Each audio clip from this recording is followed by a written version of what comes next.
qual a forma que eu oro, né? E não estou dando receita, eu só quero compartilhar com vocês como eu faço e por que eu faço dessa forma, tá bom? Na minha opinião, existe 3 formas, assim, da gente chegar na presença do Senhor para orar, né? 3 tipos de orações básicas, assim, que são importantes. E hoje eu senti de falar sobre oração com você. Eu sei que eu sempre tô falando sobre oração aqui, mas a gente fala do que a boca fala do que o coração tá cheio, né? Então eu quero compartilhar com vocês como é que eu faço. A oração, ela pode ser um clamor. E às vezes a gente acha que, se você for ler o significado de clamor, o clamor, ele é grito, tem que falar alto, mas nem sempre o clamor é só isso, só ficar gritando diante de Deus. O clamor é quando você chega num estágio de angústia tão grande diante de um problema seu ou de outra pessoa, onde você simplesmente não consegue se calar diante da presença de Deus. Porque assim, no dia a dia você consegue, eu consigo no meu dia a dia me ajoelhar, colocar uma música que eu amo, de adoração. Sempre quando eu vou orar, eu coloco instrumental para eu orar. Tem gente que coloca louvores cantado para orar. Eu não faço isso porque eu disperso. Eu fico prestando atenção no que a pessoa está cantando e eu me perco do objetivo do que eu estou ali orando. Então, eu sempre coloco instrumental para orar. Então, eu comecei aqui a estou começando a falar com vocês que a oração como um clamor, ela é muito importante na nossa vida. Para quem tem filho aqui, ou tem algum cachorrinho, um ser vivo que depende de você, por exemplo, você está na sala, se o seu cachorro grita lá na cozinha, um grito de dor, você corre, você larga tudo e vai. Se o seu filho, você está em algum lugar e você escuta o choro do seu filho, você escuta o gemido de dor do seu filho, você larga tudo que você está fazendo e vai acudir, é ou não é? E a palavra de Deus fala que se nós que somos maus, somos imperfeitos, sabemos dar para os nossos filhos coisas boas, quanto mais o nosso Pai, né? O nosso Pai que tem um amor por nós, um amor de cruz do Calvário, aquele amor que entregou o que Ele tinha de mais precioso por amor a mim e a você. Então, assim, da mesma forma que nós corremos para acudir, para socorrer, nós temos pressa em proteger um filho que grita, um filho que chora, um filho... Às vezes, você tem 2 filhos na sua casa, né? Eu tenho 2 filhos. E às vezes os 2 estão dentro da sua casa. E às vezes os 2 estão precisando de você. Eu tenho minha filha Luísa e tenho meu filho João. Talvez os 2 precisem da minha ajuda, só que um grita, o outro não. O outro tá lá no quarto pensando, eu vou pedir ajuda para minha mãe vem aqui me ajudar. Já a Luísa às vezes fala, mãe, e eu corro lá. Por que eu tô fazendo essas comparações? É porque às vezes você acha que, não, Deus sabe tudo que eu preciso. A Bíblia diz lá no Salmo 139 que antes da palavra chegar na minha boca, Deus já conhece tudo. Mas Deus quer ouvir a sua voz. Deus quer ouvir a sua entrega. Deus quer ouvir o seu desespero. E quantas vezes nós mostramos o nosso desespero para tantas pessoas, menos na presença de Deus. Aí você me pega, aí você vai me pegar, porque você vai falar assim para mim, você não falou, Fernanda, que você e a Lourdinha estavam conversando, e aí ela chegou em casa, Deus já tinha respondido que vocês estavam conversando. Então falar também com o outro da dor, você diz que é uma oração e Deus ouve como oração. Sim, porque a oração é um estilo de vida. Não é um momento que você para falar com Deus apenas, é um estilo de vida. A Bíblia diz que Deus ele está atento e ele se inclina para nos ouvir. Só que o clamor é importante. O clamor é importante porque mostra o desespero, a angústia, você mostra para Deus. Porque às vezes você mostra seu desespero e sua angústia para pessoas erradas. Quantas vezes você já chegou diante de alguém e já expôs ali a sua angústia, seu desespero, a pessoa deu um tapinha nas suas costas, fala, Vamos orar por isso. Quando eu chegar lá em casa, eu vou orar por você. A pessoa viu que você estava no maior desespero, não colocou a mão. Vamos orar aqui agora. Agora. Você está angustiada agora, a gente vai orar agora. Então, às vezes, as pessoas não têm ideia do tamanho que está a sua angústia, do tamanho que está a sua dor. Então, se você vai clamar, se você vai se rasgar, chorar, chore na presença de Deus e clame, é isso que eu faço. Então, é isso que eu quero trazer para você, isso. Que um tipo de oração muito que eu faço quando eu estou muito angustiada é clamar. E se você for ver na Bíblia, todas as vezes que existe um clamor, existia um impossível. Um impossível muito, muito impossível, né? Vou ficar redundante, mas existia algo que fugia ali da razão humana de solução.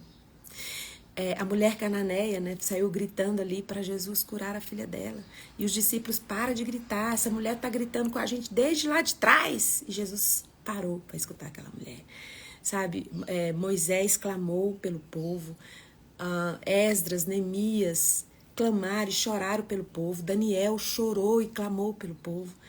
E normalmente o clamor, às vezes a gente acha que clamar é só gritar na presença de Deus. Existe uma atitude no clamor muito especial, que é um tempo onde Deus vai tratar as suas feridas, as suas dores, que essa angústia está causando no seu coração. Então exige um momento de você clamar, mas exige um momento de que você leia a palavra, para você ouvir a voz de Deus. Existe um momento ali desse clamor, é um momento de choro. Muitos, às vezes, não entendem para que serve o jejum. O jejum também serve como um clamor a Deus por algo muito difícil que você está passando. Deus recebe o jejum também como um clamor. E Daniel, ele fez o jejum e ficou famoso esse jejum. Até hoje tem gente que está fazendo o jejum de Daniel. Só que o jejum de Daniel foi associado com um clamor. Daniel se rasgou diante do Senhor. Ele clamou e chorou pelo povo, pelos pecados do povo. E tem gente que chega na presença de Deus e às vezes coloca só as suas dores, não se dói pelo outro. Então muitas vezes o clamor não é por você. Você sente de clamar pelo outro. Você precisa sentir a dor do outro. Mas para ter essa sensibilidade de clamar pela vida do outro, de orar pela vida do outro, você precisa você precisa permanecer no amor de Deus. Porque é permanecendo no amor de Deus que você fica sensível a tal ponto que quando você vê seu irmão sofrer, você não tem coragem de chegar na sua casa e não clamar por ele. Porque não é algo difícil para você. Aí você fala, Fernanda, mas acontece que eu tô com um problema muito grande. E assim, eu não tô dando conta de mim, como é que eu vou dar conta do outro? Mas se você tem um Deus que trabalha por você, que faz por você, e o clamor que você faz em favor do seu irmão tem que te doer a dor que ele está sentindo. Você precisa estar sensível a ponto de sentir a dor do outro e parar o que você está fazendo e clamar. Assim como você desesperadamente corre na direção do seu filho que está gritando, que está pedindo por socorro, Deus faz muito melhor, porque ele já vem com a providência. Ele vem e ouve o seu clamor. E lá no Salmo 107:6 fala, então, na sua angústia clamaram ao Senhor e os livrou de todas as suas tribulações. Deus não livrou só da angústia, livrou das tribulações, dos tropeços. E a sugestão de leitura que eu tenho para você agora, nessa manhã, é que você leia o Salmo 107. É um salmo onde o clamor está bem presente. E o livramento também das angústias, você vai ver que Deus fala assim, rendei graças ao Senhor, porque Ele é bom, porque a sua misericórdia dura para sempre. A sua tribulação não é para sempre. A sua aflição não é para sempre. Mas a bondade e a misericórdia do Senhor te seguirão para sempre. E às vezes é necessário você clamar. Às vezes você está tão angustiado e não sabe, confesse, declare. Há necessidade desse clamor. Deus tem pressa para te socorrer. O filho que grita mais alto, o filho que expõe a sua necessidade com mais força diante do pai e da mãe, é o que vai ser socorrido mais rápido. E Deus está pronto para socorrer todo mundo. Só que tem gente que não abre a boca para orar. E também existe a oração como conversa, que é aquela conversa que você vai ter com Deus. Aí tem gente que fala assim, Fernanda, eu vou falar pra você, eu não dou conta de orar 1 hora, 2 horas. Tem gente que fala que chega e começa a orar e ora 8 horas. Eu vou dizer pra você, Deus não pede de você que você ore 8 horas, que você ore 2 horas. O que eu quero dizer pra você é que se você tem essa oração como conversa com Deus, o que é conversa, gente? Conversa é o lugar onde você fala e você ouve. Então não tem como você chegar diante de Deus para orar sem a Bíblia. Às vezes você senta para orar, para fazer seus pedidos, a Bíblia está lá dentro do armário. Você nem abre a Bíblia, porque só você quer falar. E oração é uma conversa. Você vai falar, mas você também vai ouvir. E se você ora sem a Bíblia estar perto, você é alguém que está querendo um relacionamento só de uma via. Porque você sabe que Deus te ouve, Deus escuta seu clamor, que eu acabei de dizer que Ele escuta o clamor. Mas você nem abre a Bíblia quando você vai orar. E quando eu disse para você, aqui eu já disse outras vezes, que numa conversa entre você e seus amigos, sua amiga, seu amigo, Deus ouve. E Ele ouve, é como uma oração que você está fazendo, toda confissão que você faz, toda declaração que você faz ali da sua dor com seu amigo, Deus recebe como oração. E são confissões que você precisa declarar a palavra de Deus, textos que colocam como base também o que você está pedindo. E aí também existe a oração de confronto. Então, no meu dia a dia, eu clamo, eu uso a oração do clamor, eu uso a oração da conversa com Deus. O que é essa conversa? Eu pego a palavra de Deus e coloco aqui do lado e coloco os pedidos meus, dos meus irmãos, ou às vezes eu estou dirigindo, é uma conversa aqui que eu estou dirigindo, de repente eu tô conversando com Deus, eu puxo um louvor. Aí fala assim, Fernanda, mas você está bitolada. Mas, gente, se a gente não permanece na presença de Deus, se a gente não permanece nele, se você permanece nele, você vai falar nele o tempo todo e com ele o tempo todo e dele o tempo todo.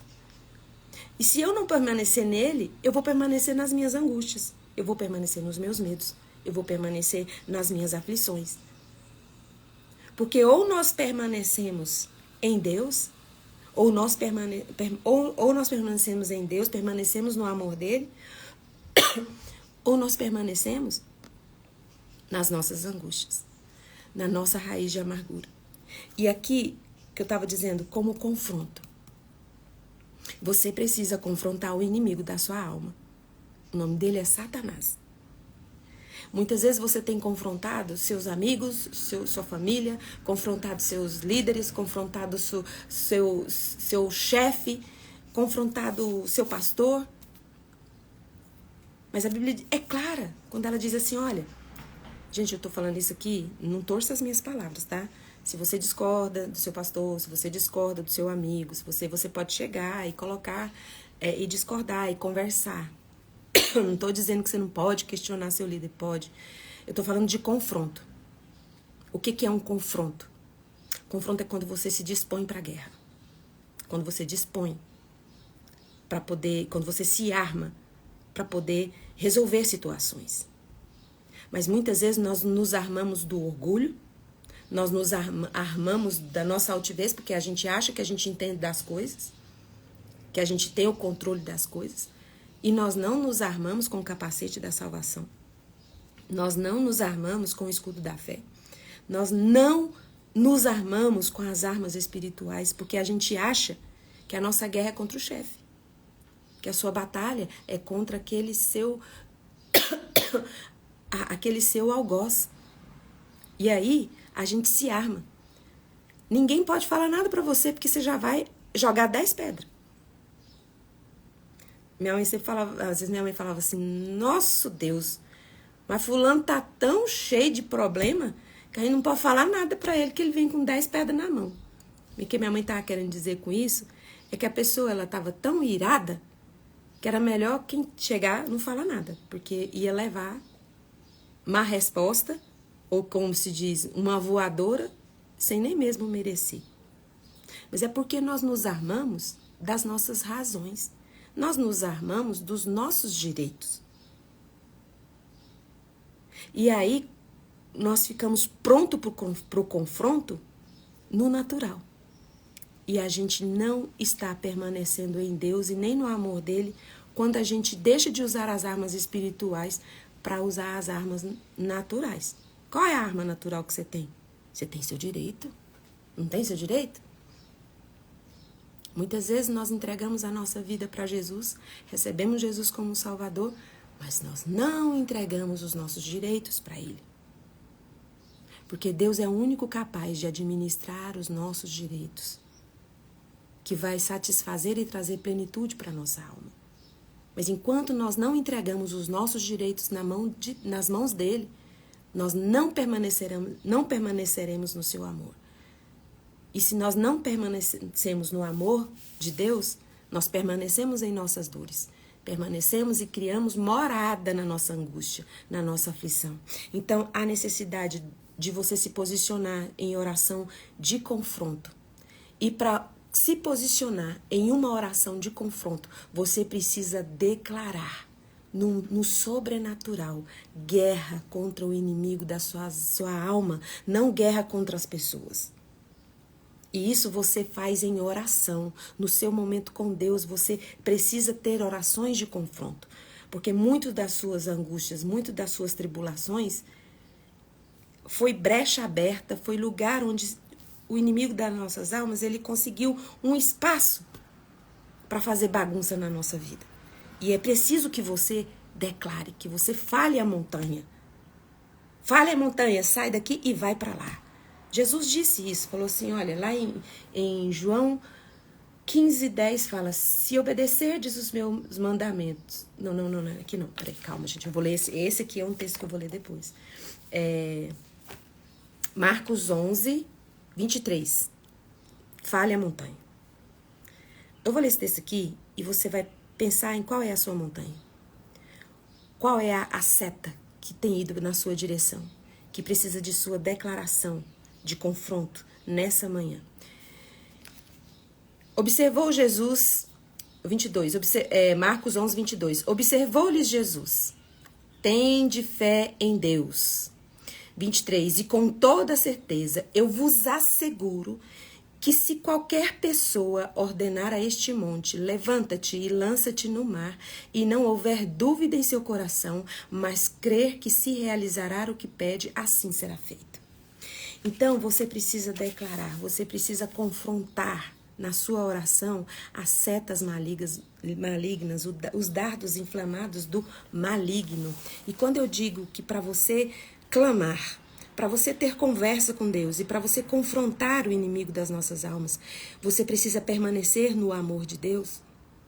Eu quero dar para você o versículo que eu tirei para ter esse pensamento hoje nessa manhã, que é João 15:10 e 11, fala assim, se obedecerdes aos meus mandamentos, permanecereis no meu amor, exatamente como eu tenho obedecido às ordens do meu Pai e permaneço em seu amor. Eu tenho vos dito essas palavras para que a minha alegria permaneça em vós e a vossa felicidade seja completa. Olha, por tudo que Jesus passou, por tudo que Jesus enfrentou, por ele ter permanecido no Pai, ele tinha uma alegria que não precisava ter explicações para a alegria que permanecia. Uma alegria plena, que não dependia de nenhuma pessoa, não dependia de nenhuma circunstância, não dependia de nada. Dependia apenas dele permanecer em Deus. Então, Jesus disse assim, ó, se vocês permanecerem como eu permaneço, Se vocês obedecerem às ordens do meu Pai e permanecer no seu amor, a alegria que Ele colocou em mim vai colocar em você. A alegria, a plenitude, a satisfação. Vai vir a tempestade, vai vir a dor, vai vir a angústia, mas não é um lugar que você vai ficar. Não vai permanecer, porque você vai clamar. Você vai chorar a presença de Deus. Aí a gente fala assim, Fernando, eu achei muito bonito tudo isso que você falou, mas assim, eu sou uma pessoa que eu tenho muita dificuldade para orar. Quando alguém vem me dizer assim, eu tenho dificuldade para orar, sabe de que eu lembro? Eu lembro de uma frase que meu irmão falou uma vez. Meu irmão disse assim, olha, pro desonesto, pra pessoa que ela deve todo mundo, ele sempre fala assim, R$100 não é dinheiro, gente. R$100 não é dinheiro, o que é R$100?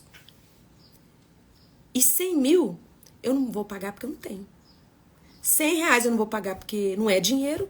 E R$100.000 eu não vou pagar porque eu não tenho. Devo, não nego, não é não?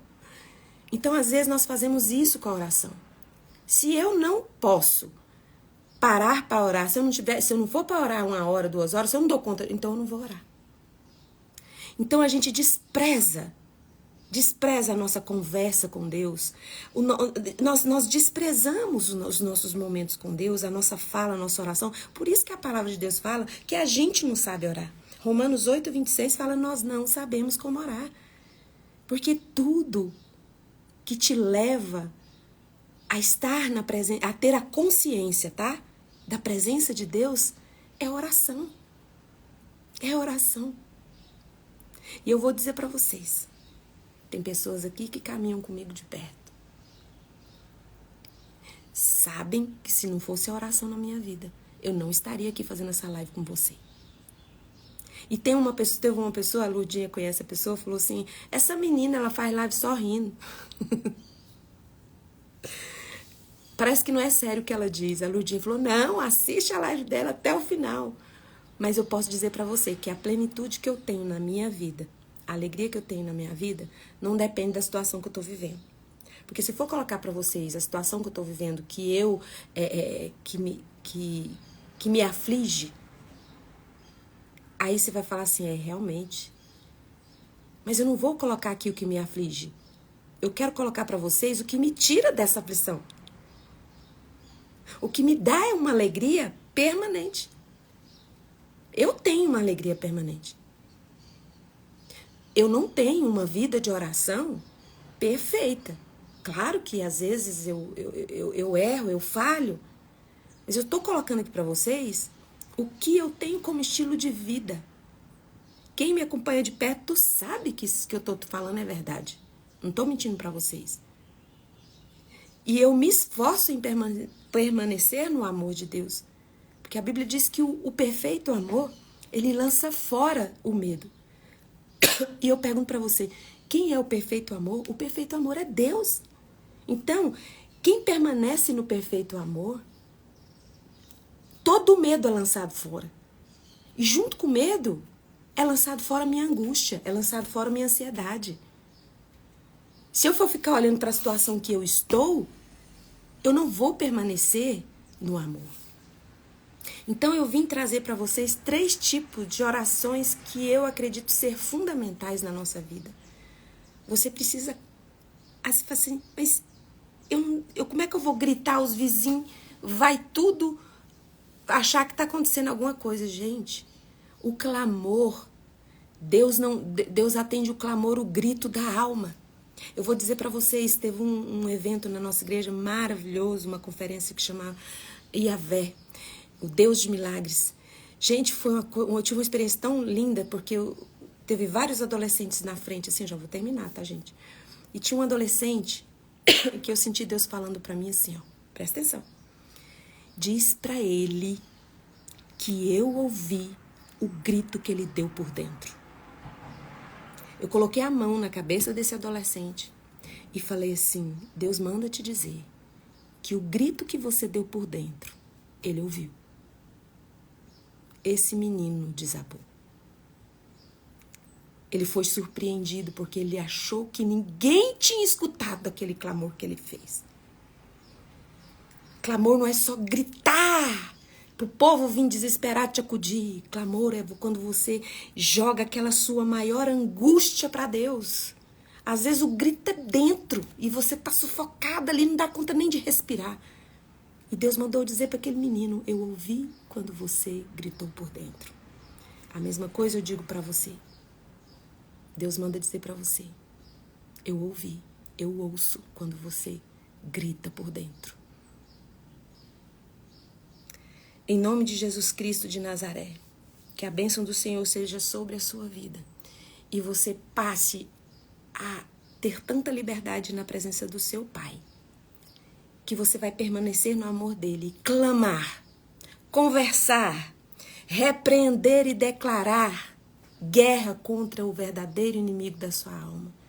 Não existe nenhum confronto que você tenha com Satanás que você não precise usar a Bíblia, a palavra de Deus. Você não vai conseguir vencer nenhum confronto sem as Escrituras. Todas as vezes que Jesus confrontou Satanás, ele confrontou com a palavra. Então, se você é alguém que não lê a Bíblia, você precisa começar a decorar, a memorizar textos. Porque muitas vezes você está na rua e você é confrontado e você declara a palavra de Deus em voz alta. Diga à montanha: sai daqui. Vai para lá.